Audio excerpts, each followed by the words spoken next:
시구님 안녕하셨습니까? 이제 초겨울이 들어와서 시구님들의 건강에 유의하시기를 바라겠습니다. 오늘은 참 새로운 분들이 많이 계셔서 이미 우리 조영술 회장님 소개를 해드렸고, 우리 박현주 형제가 오늘 또 참석했습니다. 그리고 우리 양 장로님 오늘 또 함께 해서 참 오늘 이 주일 예배가 대단히 뜻깊은 예배가 될 것이다, 이렇게 생각이 되어집니다. 오늘 말씀의 제목은 바로 문선명 그는 누구인가 하는 주제로서 말씀을 드리겠습니다. 우리 20세기는 전쟁이 한 시대다, 이렇게 얘기를 해도 과언이 아닙니다. 1차 대전이 있었고 2차 대전이 있고, 그 이후에 볼셰비키 혁명을 통해서 공산주의가 전 세계를 이제 적화시키는 그런 과정이 20세기였습니다. 그런데 여기서 우리는 1차 대전, 2차 대전보다 더 좀 암울했던 시대가 공산주의 혁명 이후에 바로 20세기 말까지, 그 기간이 참으로 우리 지구촌에 있는 그 인류가 그야말로 공포에 살았던 그런 하나의 시대라고 이렇게 우리가 말씀을 드릴 수가 있습니다. 그래서 우리는 20세기에 일어났던 그런 하나의 사건들 가운데 몇 가지를 말씀을 드리면, 이 홀로코스트 사건, 그런 이 대량 학살 사건이죠. 그것이 이제 참 2차 대전 당시에 히틀러에 의해서 유대인이 600만이 학살되는 끔찍한 사건이 있었고, 그 다음 이제 폴포트 정권이 바로 이 캄보디아 자국민 5년 동안 약 200만을 살해합니다. 그러니까 히틀러는 유대인을 이제 좀 인종차별을 통해서 죽였지만은, 바로 이 폴포트는 바로 이 자국민, 자기의 민족을 5년 동안에 200만을 죽이는 그런 킬링 필드 사건이 있었습니다. 그 외에도 이제 많지만은, 이게 들어본다면 이것은 아프리카 르완다에서 잠 캄바디가 이제 후투족과 티투족의 그런 종족 싸움에 의해서, 여기서 100일 동안에 여러 가지 좀 설이 있지만은 100만 명을 죽였다, 80만 명이다, 이런 얘기가 있습니다.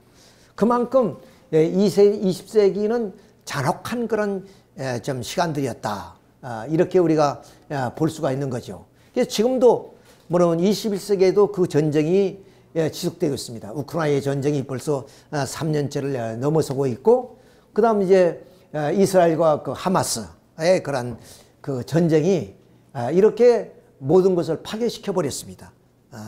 이것이 잔혹한 하나의 전쟁의 모습이다, 이걸 우리가 이제 보게 됩니다.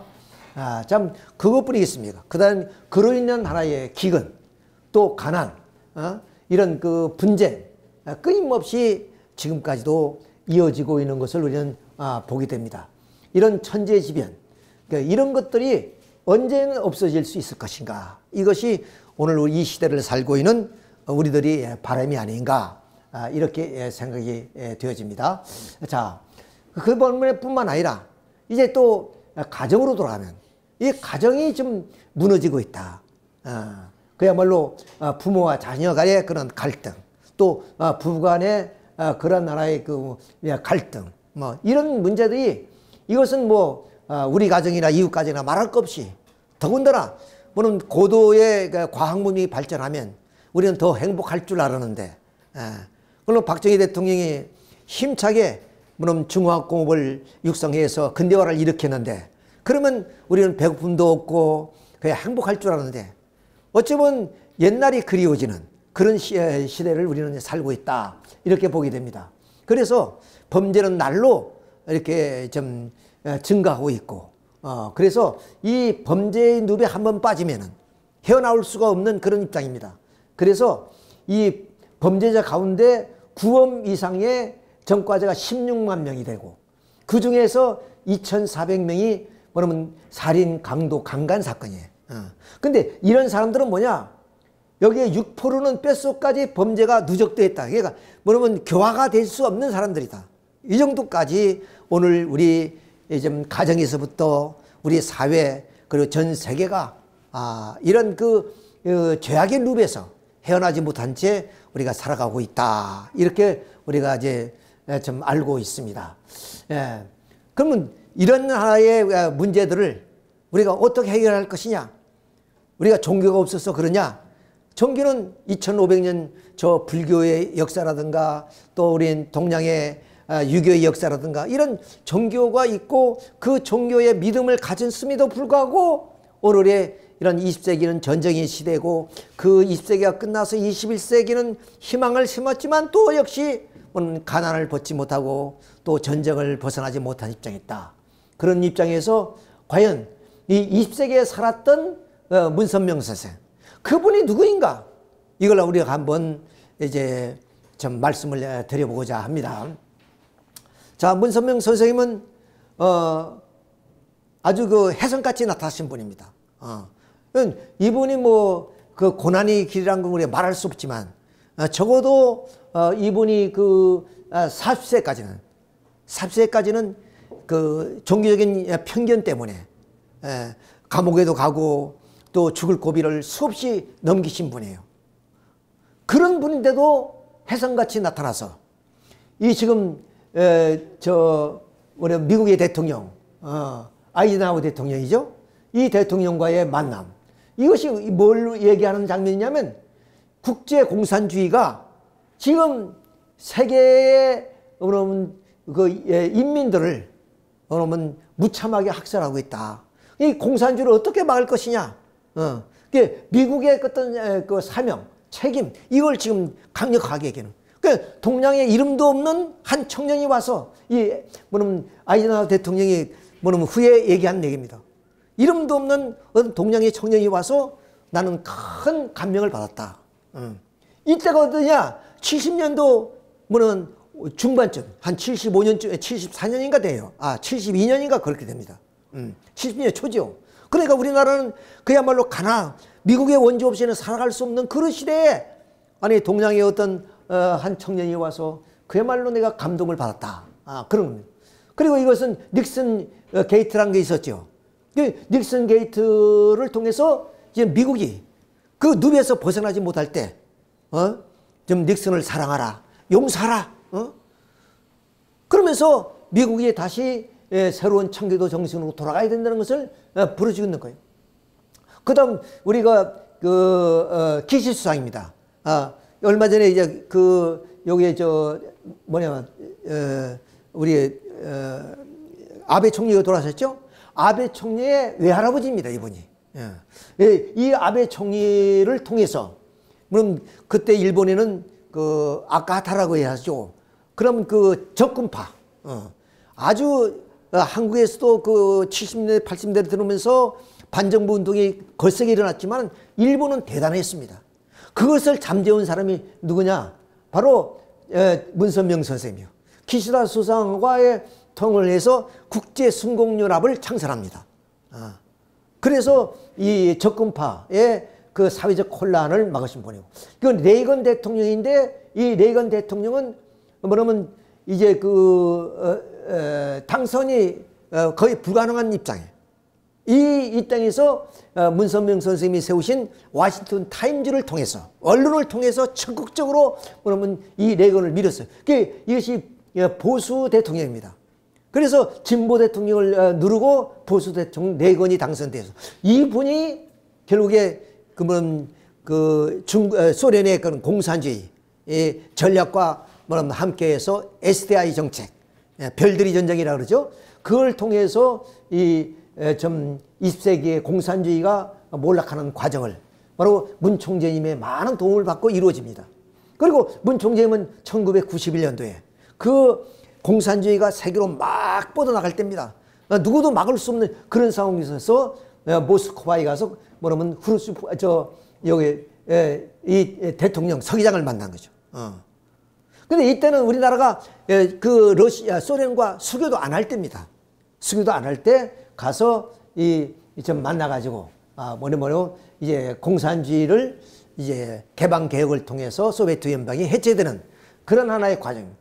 그러니까 해성처럼 나타나서 그럼 20세기에 그럼 공산주의가 전 지구를 붉게 물드는 과정 속에서 그것을 멈추게 한 사람이 누구냐? 한마디로 장본인은 문선명 선생이다. 이렇게 말씀을 우리가 드릴 수가 있습니다. 그 이듬해 그의 12월 달이죠.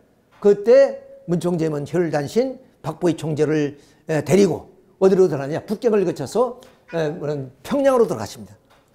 평양이 그때는 남북 간의 경색에 대해서 교류도 안 할 때예요.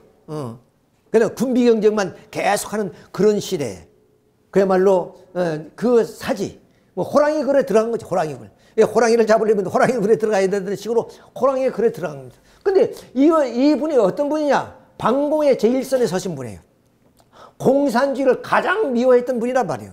근데 공산주의의 그런 그 김일성 주체성을 가지고 한반도를 적화하려던 김일성 앞에 나타나신 거예요. 자, 이런 걸 우리가 생각할 때 정말로 대단하신 분이다. 이건 종교적인 편견 때문에 언론에 보도를 많이 안 해서 그렇지. 이 20세기에 이런 위대한 인물이 또 있느냐 없습니다. 그러니까 하나는 1917년 볼셰비키 혁명을 통해서 갑자기 세계를 완전히 적화시킵니다. 그러니까 수많은 그런 젊은이들, 이제 진리에 갈급한 젊은이들에게 공산주의 사상이 들어가니까 그야말로 젊은이들이 거기에 완전 빠져 들어간 거예요. 그러니까 일본 같은 데도 적군파들이 전부 다 그 지식층들이 그랬고 우리나라도 대학가에서 다 그거 아니겠습니까? 그런 것처럼 해성처럼 나타나서 문선명 선생님은 그 세계를 적화시키는 공산주의를 멈추게 만들었고 몰락을 시켰다 그 말이에요. 이게 두 가지 사건입니다. 그러니까 20세기에 그 큰 사건을 두려면 바로 1차전, 2차전 있죠. 그러나 1차전, 2차전 합해도 그 사람이 죽은 것이 한 5천만 몇 배가 안 됩니다. 근데 공산주의에 의해서 그 인민이 죽은 그 숫자가 1억 2천만입니다. 그러니까 공산주의가 얼마나 인류의 폐악을 저지르느냐 하는 것을 우리가 알 수 있어요. 그러니까 우리는 두 가지를 들리면 하나는 최악의 그런 그 사탄이가 악마가 이 지구를 완전히 집어삼키려고 이렇게 출현해서 그리고 한 분은 혜성처럼 나타나서 그 악마의 그런 사상을 무너뜨린 그런 장본인이 문선명 선생이다. 이렇게 말씀을 드렸어요. 그러면 이런 근본적인 것을 우리가 이제 좀 문선명 선생님을 이해하려면 알아야 됩니다. 자, 우리 인간은 어떤 존재냐? 행복을 추구하는 사람입니다. 당신이 왜 삽니까? 이렇게 물어보면 그 정답이 뭐냐? 행복하기 위해 사는 겁니다. 그렇죠? 직업을 갖는 것이나 돈을 버는 것이나 가정을 이루어서 자녀를 낳는 거나 다 행복하기 위해 사는 거예요. 근데 우리는 행복보다는 불행으로 빠지는 경우가 많습니다. 이런 불행을 물리치고 행복하고자 하는 것이 우리 인생의 삶이다. 그러니까 우리는 이 행복을 위해서 어때야? 욕망이 충족돼야 됩니다. 욕구가 충족될 때 행복한 거지. 그러면 돈이 필요한 사람은 돈이 있어야 되고, 뭔가 좋은 옷을 입고 싶은 사람은 옷을 입을 때 기쁘는 거예요. 그러니까 그 욕망이 충족될 때 행복해지는데 그 욕망을 충족하는 데는 우리의 본심의 마음에 의해서, 설의 욕망에 의해서 우리는 행복을 이루게 되는 겁니다. 그런데 나 자신도 모르게 그러면 본심의 작용보다 사심의 작용에 의해서 나는 악의 욕망을 통해서 불행으로 빠지게 돼. 이것이 우리의 현실, 이것은 우리의 이상이고 이건 우리의 현실로 나타나고 있습니다. 이걸 어떻게 극복할 것이냐?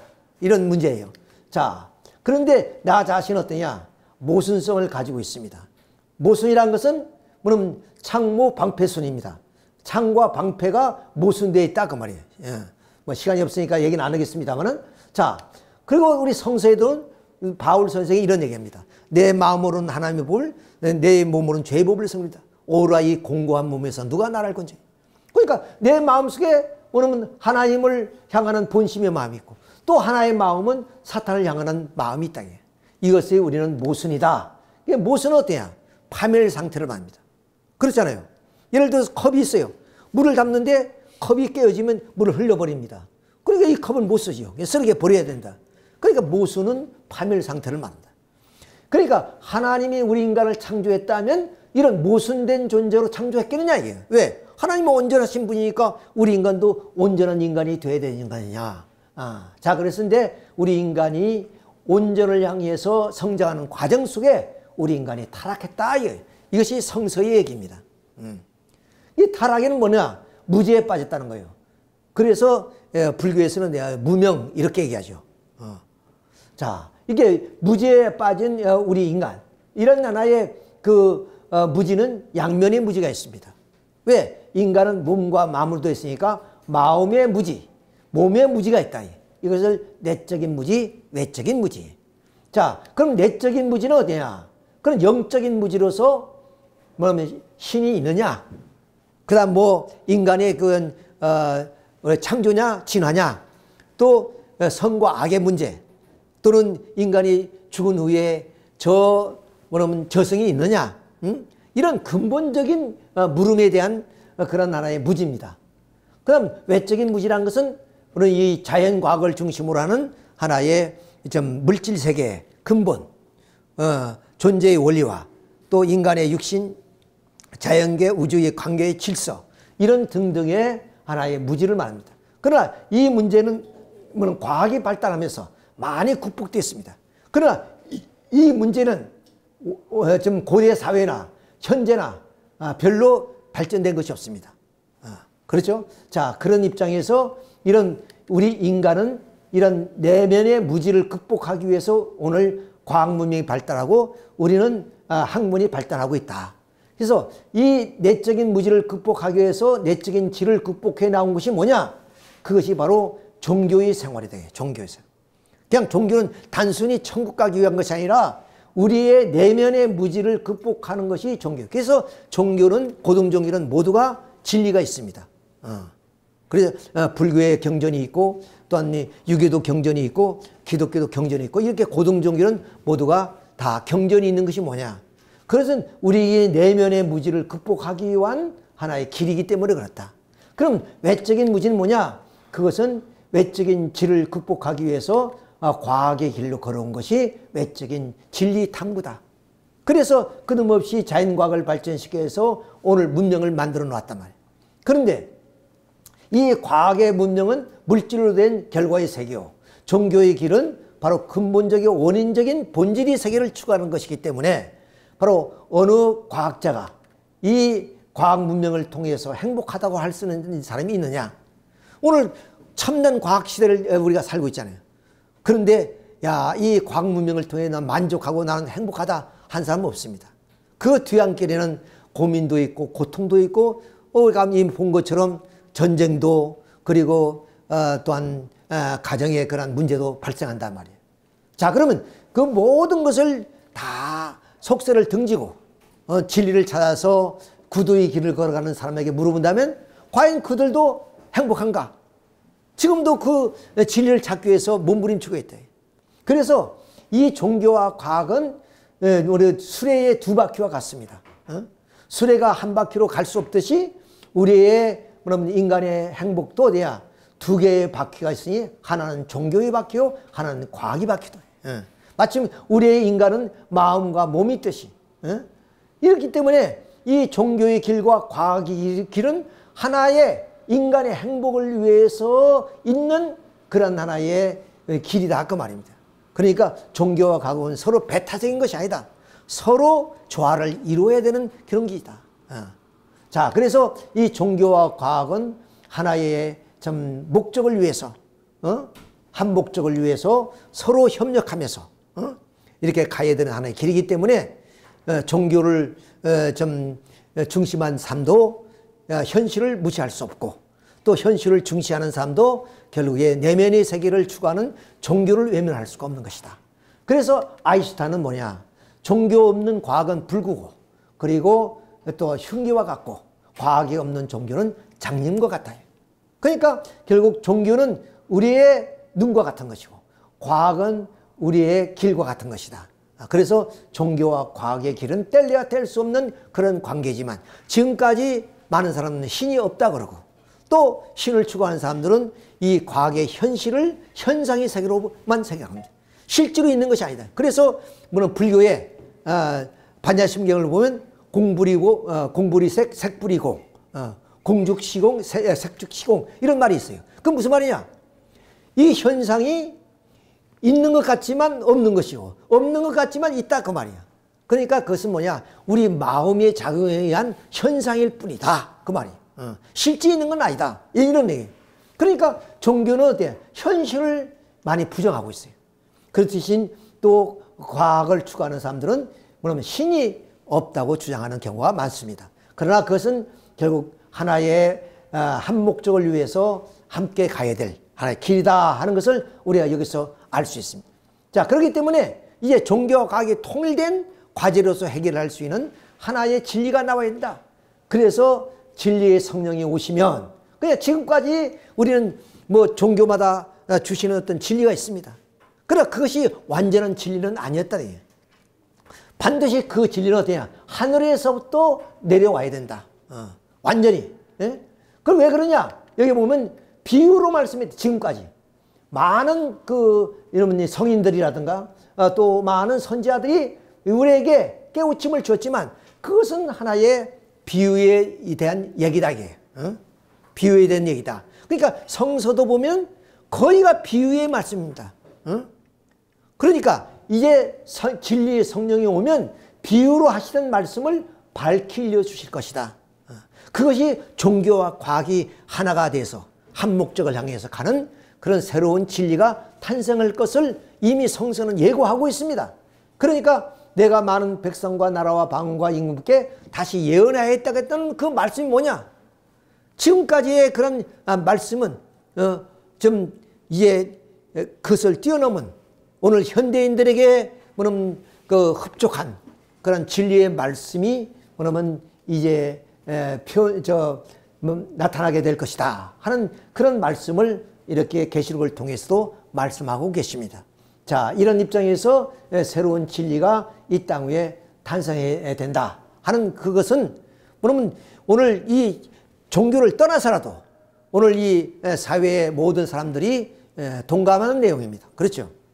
오늘 우리 사회의 현실이라든가 청소년이 윤리적 타락이라든가 가정이 무너지는 그런 현상이라든가 또 민족 간의 갈등이라든가 이런 것들을 들 때 이런 것을 모두가 평화의 세계로 전환시킬 수 있는 새로운 이념과 사상, 지도자가 탄생해야 된다 하는 것을 성경에 재림님이 오신다 하는 말로 표현하고 있습니다만은 우리 불교에서는 바로 미륵이 온다 그러죠. 그리고 유교에서는 진인이 온다 그러잖아요. 정감누교에서는 정돌이 온다 그러죠. 이런 분들이 다 어떤 분이야? 진리의 성령으로 오시는 분이다. 자, 우리는 그런 기대를 갖게 됩니다. 자, 그러면 새 진리의 출현의 그런 당위성, 필연성을 우리 한번 생각해 봅시다. 자, 우리 인간은 뭐냐면 유아 시절, 뭐냐면 그 소년 시절, 뭐냐면 청년 시절에서 성장합니다.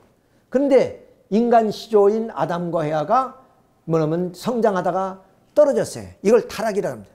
그래서 우리는 모순성을 가지게 됐습니다. 자, 그러면 이런 인간을 뭐냐면 무지에서 지로 극복하기 위해서, 무지에서 지를 극복하기 위해서 뭐냐면 하나님은 우리에게 성인들을 보내서 진리의 말씀을 주십니다.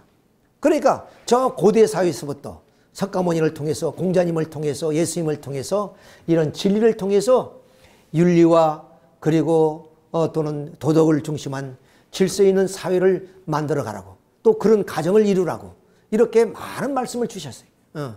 자, 그런데 그 말씀이 시대에 따라서 조금씩 다르다는 거예요. 왜? 인간의 지능이 시대에 따라서 발전하기 때문에 그렇습니다. 그래서 그 진리를 밝히는 내용은 범위나 정도나 방법에 따라서 시대에 따라서 달랐다고 말입니다.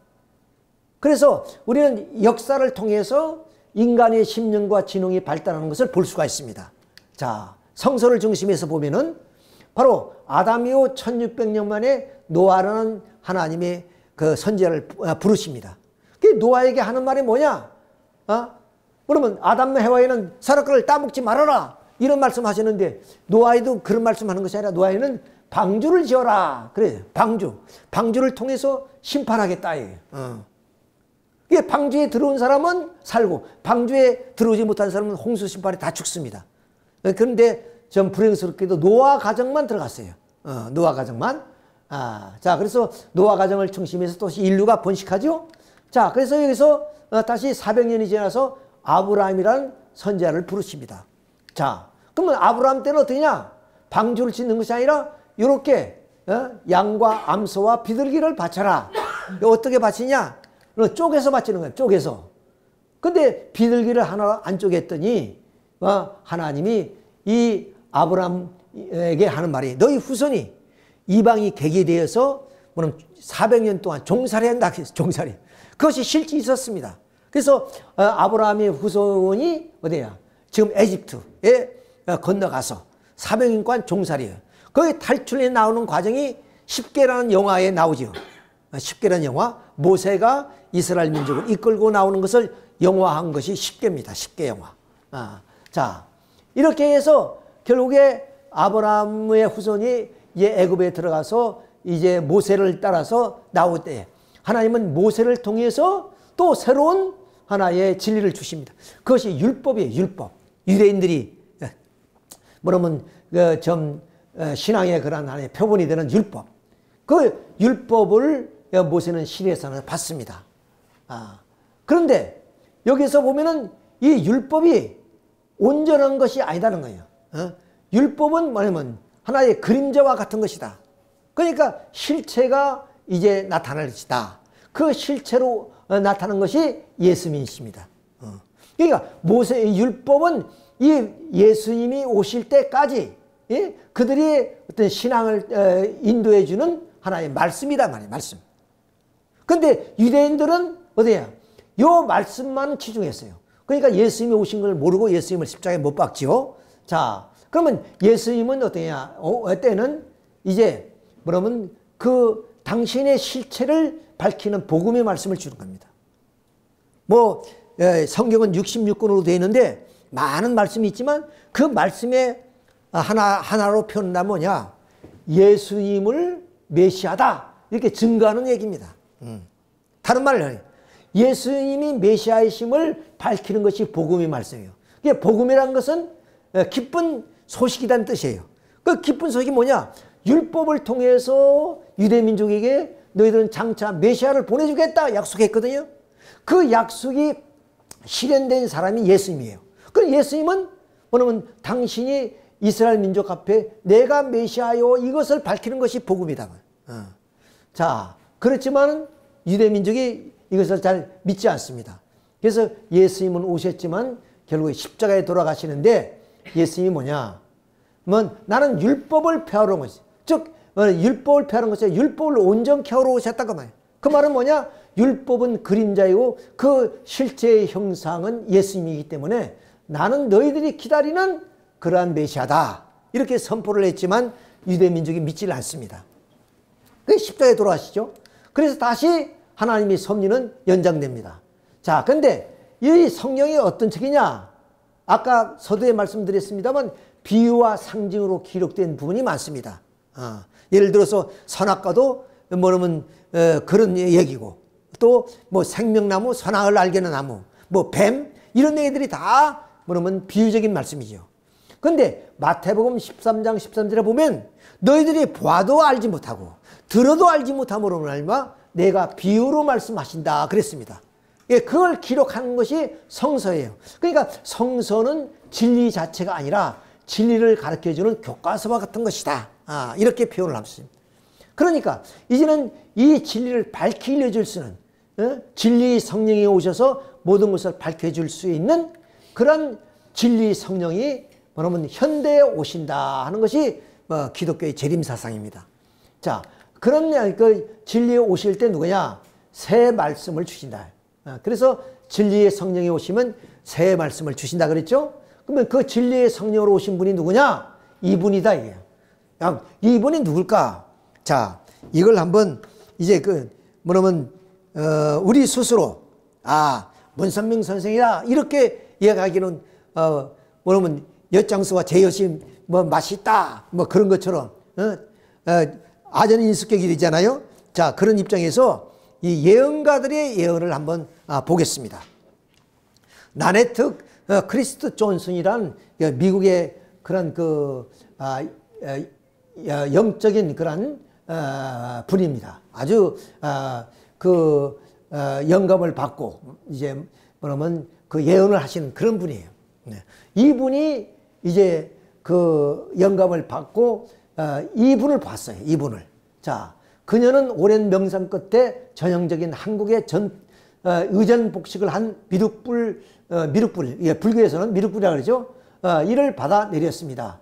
그녀에 의하면은, 미륵불은 면류관을 쓴 한국인이라는 것을 이것으로 진표율서의 계시와도 맥을 같이 하는 내용입니다. 그녀가 경험한 꿈속의 비전은 영혼이 고양된 상태의 생생한 영적 경험으로 그 이후 이 꿈들은 실질적인 만남이었으며 입증되고 나네트와 그의 그림으로 옮겨지게 되었습니다. 그녀는 한국에 대해서 인종이나 의상이나 전혀 모르는 사람이었는데 그녀가 본대로 그린 그림이 미륵은 한국인이 얼굴에 한국식 저고리를 도포를 입고 있었다. 이 나네트 크리스트 존슨이 뭐냐면 영적으로 본 그 미륵이 누구냐냐? 이런 사람이었다. 이대로 그렸다네, 자기가. 이렇게 그렸어요. 자, 근데 이분이 누구였어요? 바로 문선명 선생님과 똑같습니다. 물론 이건 넥타이 맸기 때문에 그렇지만 그 문선명 선생님이 한복 입었을 때는 아주 뭐 조금 더 틀림없어요. 이 상태도 그렇습니다만은. 그렇게 이런 증인이 나타나는 거예요. 뭐 이외에도 많습니다만은. 자, 이렇게 당신이 나네트 크리스트 존슨이 영적으로 본 그 미륵이 이런 분이었다는 것을 자기가 이렇게 그림을 그린 거예요. 이렇게. 내가 이 모습을 그렸다. 근데 그 분이 뭐냐? 동양적인 사람이었고, 그리고 뭐냐면 이렇게 한복을 입고 있었다. 이분은 한국에 와본 사람도 아니에요. 그러니까 한국의 이상이나 한국의 문화를 모르는 사람이에요. 그런데 이걸 그렸다. 자, 이걸 볼 때 바로 문선명 선생님이 그런 좀 참부모였다 하는 것을 알 수가 있습니다. 자, 그래서 이제 이미 서론에 말씀드렸죠. 이제 이 참부모님인 문선명 선생님이 옷에서 줄 수 있는 그런 새 말씀, 새술은 새 부대에 넣어야 된다는 말씀처럼 진리 성령으로 오셔서 새 말씀을 우리에게 주시게 되는 것이다. 이것이 바로 문선명 선생님이 바로 원리를 선포한 선포 말씀입니다. 원리 말씀입니다. 이 말씀이다 하는 것을 우리가 여기서 알 수가 있습니다. 자, 그래서 우리는 유대인들이 믿는 율법을 촛불이라면 그보다 더 밝은 말씀이 오늘 기독교인들이 말씀이다. 복음이다. 이게 등불 같다. 그러면 등불도 아침이 되면은 다 필요 없습니다. 끝났죠, 사명이. 그러면 새 말씀, 즉 이런 그 미륵부처라고 하는 문선명 선생님이 오셔서 밝힌 그 말씀은 뭐냐면 어둠이 없는 그런 태양 같은 그런 말씀이다. 이런 말씀을 통해서 결국에 공산주의 사상을 그러면 이제 몰락시키고 새로운 신천시지 새 세계를 이뤄나가게 되는 것이다. 그래서 그 문선명 선생님의 새 말씀은 성략의 새 말씀으로서 바로 이런 말씀입니다. 그러니까 이거는 무슨 시대와 또 장소에 따라서 달리지는 말씀이 아니라 뭐냐면 절대성으로 선포된 그런 말씀. 그래서 그 말씀을 중심한 그런 사상, 통일사상, 김일성 주체사상을 비판하는 내용, 그리고 공산주의를 비판하는 그런 말씀, 그리고 공산주의가 이제는 끝났다는 공산주의 종언까지 이 말씀을 통해서 이렇게 선포되어서 결국 20세기에 바로 공산주의 소비에트 연방이 해체되는 그런 모든 것이 이런 사상을 통해서 문선명 선생님이 그렇게 이루어 놓으셨다. 그래서 해성같이 나타나서 결국 세계를 붓게 물들던 공산주의를 멈추게 하고 공산주의 몰락을 좀 이렇게 이끌어 나왔던 분이 문선명 선생입니다. 이렇게 우리가 보게 됩니다. 그래서 문선명 선생님의 사상을 이렇게 간단하게 8가지로 표현할 수 있습니다. 그래서 문 선생님은 8대 챔피언이다. 하나님, 그리고 인간, 그리고 영계, 그리고 사탄, 예수님, 성경, 인류 역사, 가정의 문제, 이 모든 것은 문 선생의 말씀과 그런 사상을 통해서 다 해결할 수 있다. 이런 얘기가 되겠습니다. 그래서 여기서 우리가 보면은 이미 원리를 강론을 통해서 하나님을 이제 증명했잖아요. 그 다음 이제 그러면 이 사탄 세계인 그런 이 공산주의를 결국 멸망으로 이끌어 갔던 것입니다. 그 다음 이 중요한 가정의 문제는 축복식을 통해서 일어나고 있다. 이걸 이제 보여드리겠습니다. 자, 그러면 우리 한국의 6.25 전쟁을 통해서 여러분 38선이 거짓으로 인해서 세계는 20세기에 냉전 체제가 형성됐습니다. 그래서 그러면 이 소비에트 연방을 중심한 공산주의가 세계를 뭐냐면 이제 침략해 나가고, 그리고 미국을 중심한 자유민주주의 체제가 이렇게 뭐냐면 대결을 하고 있는 그런 상황이 20세기였습니다. 그러니까 여기에서 우리가 이제 보게 되면 이렇게 세계를 물들게 했잖아요. 근데 이게 뭐냐면 동북아시아, 동남아시아, 그리고 저 아프리카까지, 그리고 남미까지 지금 공산주의 손이 쫙 뻗어가고 있습니다. 근데 요 동북아시아에 뭐냐면 38선을 중심한 이북은 이미 공사화되어 있고 이남 하나가 남았어요. 여기에 손톱만한 요 남한 땅 하나 남았다. 이것을 우리 대한민국이 지켜냈다는 거예요. 만약에 이것이 무너지면 일본이 적화되고, 일본이 적화되면 태평양을 건너서 바로 그렇지 않아도 이 남미는 좀 이렇게 같은 아메리카지만 빈곤층이 많은 나라거든요. 그러니까 공산주의는 이런 가난한 농민들, 그리고 가난한 그런 좀 노동자들을 상대로 해서 그렇게 스며들어가는 거예요. 예, 그런 것을 어떻게 해야 이 한반도 38선에서 막았단 말이에요. 막았어. 물론 정부가 그러면 좀 방공을 국시로 삼고 박정희 대통령이 열심히 그걸 했지만 그건 뭐냐면 사상적인 배경이 없습니다. 그냥 물리적인 그런 힘을 통해서 막으려고만 노력했던 거예요. 그냥 그 배후에 미군이 있었죠. 근데 문선명 총재님은 사상적인 측면에서 극복해야 됩니다. 왜? 그럼 그들은 진리라고 표현해서 막스야 레닌의 그런 사상을 통해서 세계를 적화시켰단 말이에요. 젊은이들을 흥분하게 만들었던 겁니다. 그래서 일시에 이렇게 된 겁니다. 그러니까 어디냐, 물리적인 힘보다는 이 공산주의 사상이 악마의 사상이고 잘못됐다는 것을 비판하고 대안을 제시해 줘야 될 거예요. 그것이 문선명 선생의 사상이다. 이렇게 해서 결국 국제성공연합을 세워서 민간단체로서 대만, 일본, 미국, 우리 대한민국 이렇게 네트워크를 만들어가지고 치열하게 공산주의와 싸웠습니다. 그리고 70년대 대학가에 좌경화되어지는 그 학생들과 그야말로 좀 치열하게 이론전쟁을 많이 했죠. 예, 그래서 그런 국복과정, 그런 과정 속에서 선생님은 그야말로 순공운동을 열심히 하셨던 거예요. 자, 이런 결과로 인해서 결국에 이 여의도 그때는 좀 구국세계대회, 세계 80개 국가의 젊은이들이 와서 그러면 이제 이 한국에 전쟁이 일어난다면 우리는 이제 다시 우리 세계 젊은이들이 여기에 유행으로 와서 그야말로 한국전에 참전하겠다 이렇게 결의를 하고 이렇게 했습니다. 자, 그래서 그야말로 그 승공운동을 국민들의 그런 적극적인 지지 속에서 이렇게 일어나왔기 때문에 그 38선이 유지될 수 있었던 거예요. 그냥 박정희 대통령이 어떤 물리적 힘만 가지고 국방을 지켜서 되어지는 일이 아니에요. 그 수없는 간첩이 넘어왔죠. 그리고 수없이 대학가에 좌경화돼 가지고 뭐냐면 공산주의 운동이 일어났잖아요. 이런 것들을 어떻게 하냐. 문 총리님이 사상으로서 그들과 뭐냐면 이런 투쟁을 하면서 극복해 나왔다 하는 것을 우리가 아셔야 됩니다. 예, 그런 기사를 얻고 어디 이제 이런 일본과 미국으로 건너가시는 거예요.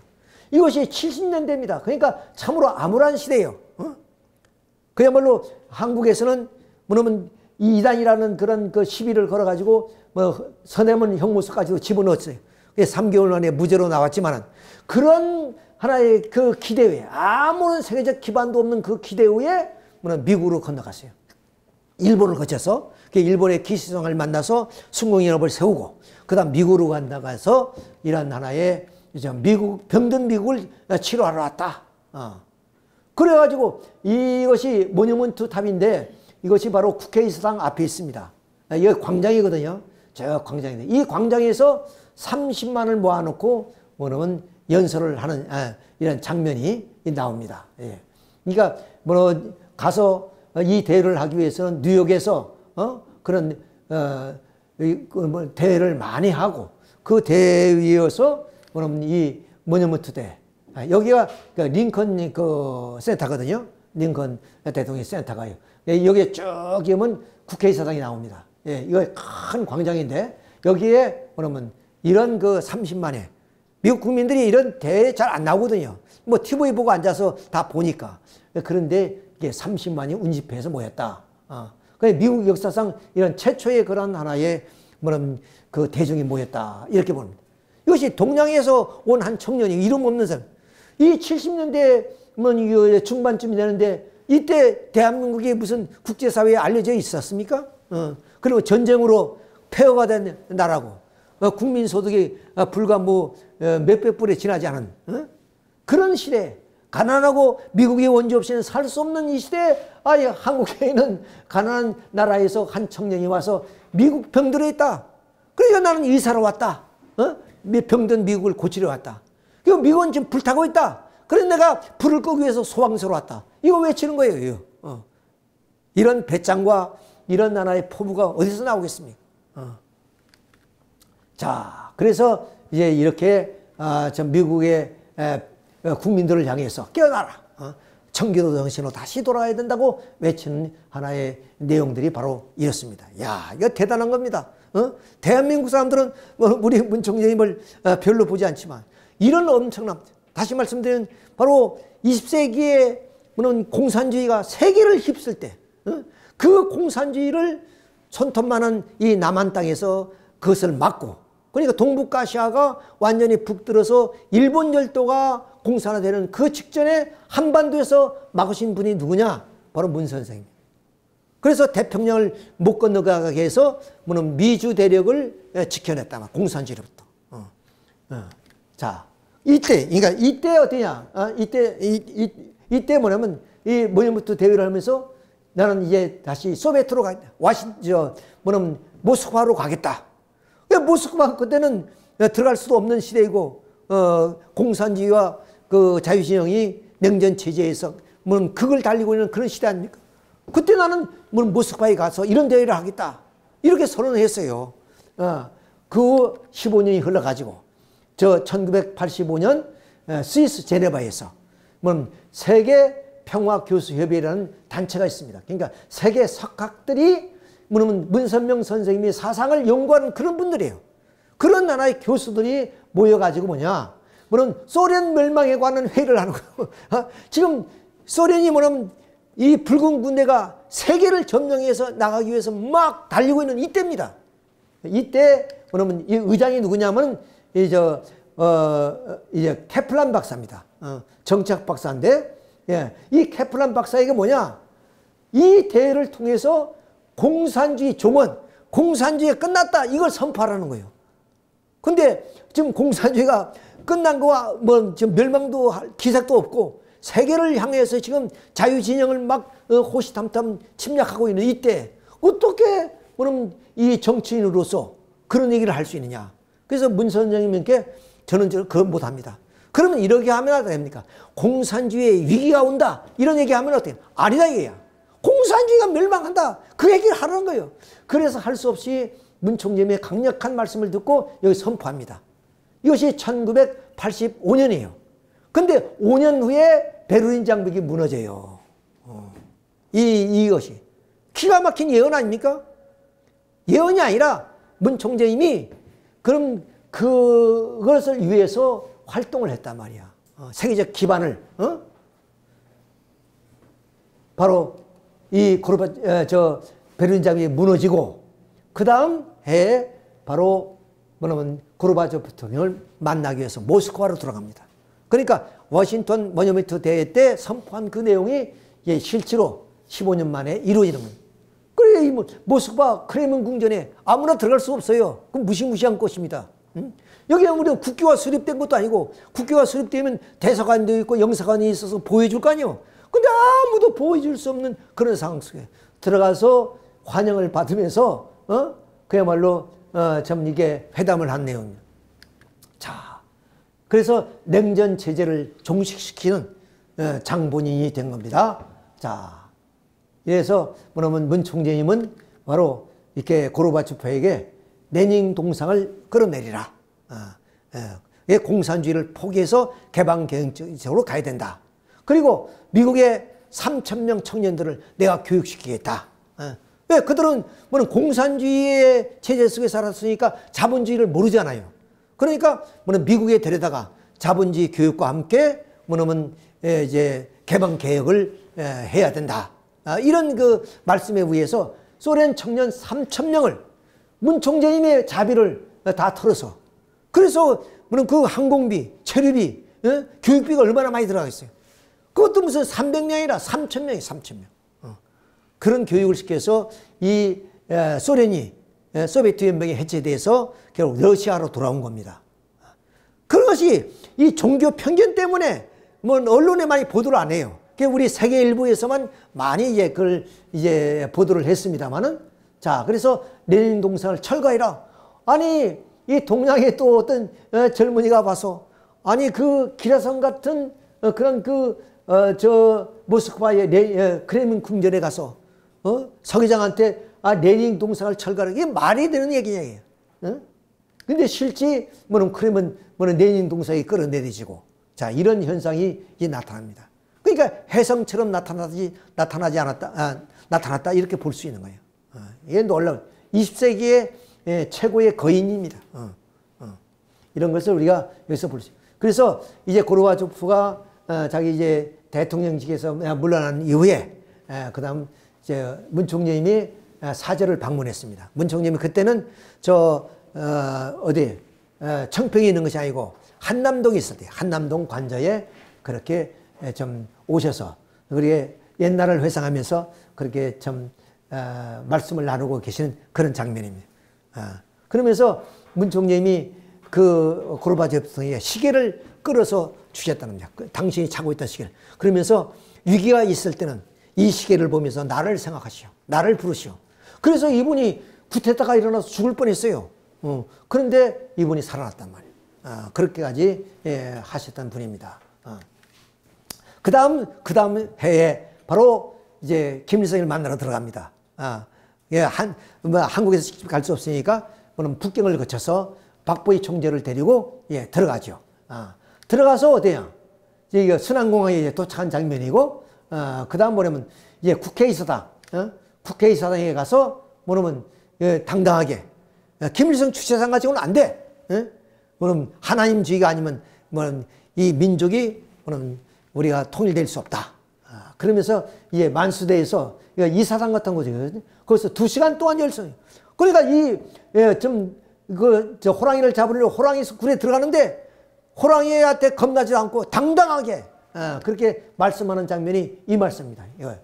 윤기복 위원장이 있는 그 앞에서 손가락질하면서, 야, 김일성 주체상 가지고 되겠어? 자, 이거 한번 들어보겠습니다. 여기서는 안 나오네. 여기서는 안 나옵니다. 아무튼 이거 지금 그런 장면이에요. 이렇게 손가락질하면서, 이거 윤기복 위원장이거든, 이 사람이. 이거 최고 뭐냐면 2인자로 갈 그런 사람이에요. 그런 사람들 앞에서 야, 김일성 주석 사상 안 된다는 거예요. 그러니까 얼마나 이때 그 박보희 총재가 후에 말씀하시는 것이 가슴이 얼마나 졸이는지. 예를 들어서 주사 한 방이면 언론이 없는 그런 사회니까 그냥 심장마비로 죽었다 하면 그걸로 끝나는 거예요. 그런데도 뭐는 쫄이지 않고 당당하게 좀 호랑이 굴에 들어가서 그렇게 외쳤던 겁니다. 그 후에 우리 그 설영수 회장님 아시죠? 우리 조 회장님. 이번 유명한 가수, 이분이 세계일보 사장이 됐어요. 그래서 이제 북한에 건너가는데, 북한에 건너가서 윤기복 위원장을 만난 거예요. 그때 윤기복 위원장이 이때 상황을 설명하더라고요. 그야말로 김일성 주석의 그런 그 경원들이 그냥 뭐냐면 총이 차락차락 했다는 거예요. 그냥. 아니 김일성 주석사상을 황금률로 이기고 그걸 뭐는 받들고 있는데 그 사상이 잘못됐다는 건 김일성이가 뭐냐면 잘못된 존재라고 얘기하는 건 마찬가지란 말이에요. 그러니까 그 경원들이 죽이려고 총을 꺼냈다 들었다 막 했다는 거예요. 그러면서 내가 나 때문에 문총재님이 살았다 그러면서 나한테 좀 공을 돌려달라 뭐 그런 말을 했다는 거예요. 그 뭐냐면 설령수 강사님이 직접 얘기하더라고. 그때 상황이에요. 얼마나 자기들은 마음을 졸이는지 모르다. 그런데 당당하게 이렇게 가서 껴안고 말이야. 그러니까 이 소식을 김일성 주석이 들었을 거 아니에요. 야, 그분 배짱 하나 좋다. 빨리 뭐냐면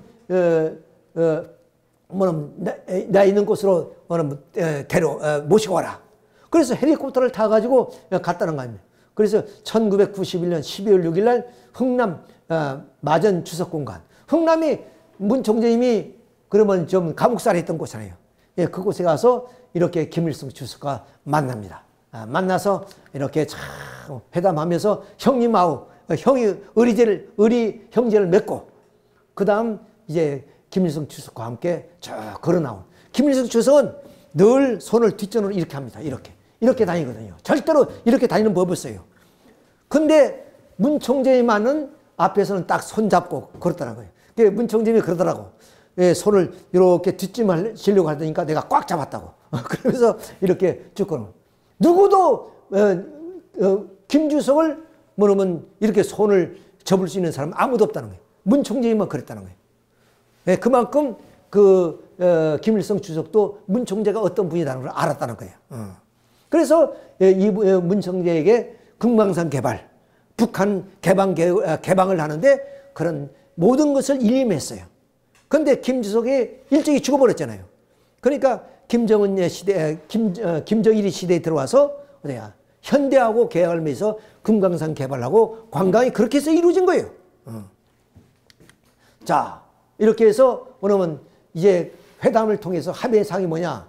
바로 이산가족만 찾아주는 거.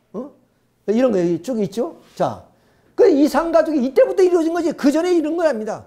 여기 남북의 경색대에서 오고 가지도 못하고, 이런 상황 속에서 뭐냐면 그 문 총재님이 가서 뭐냐면 김일성을 설득시켜서 이런 합의를 줘가지고 그래서 이산가족이 만나게 된 거예요. 이걸 국민들이 몰라요, 이걸.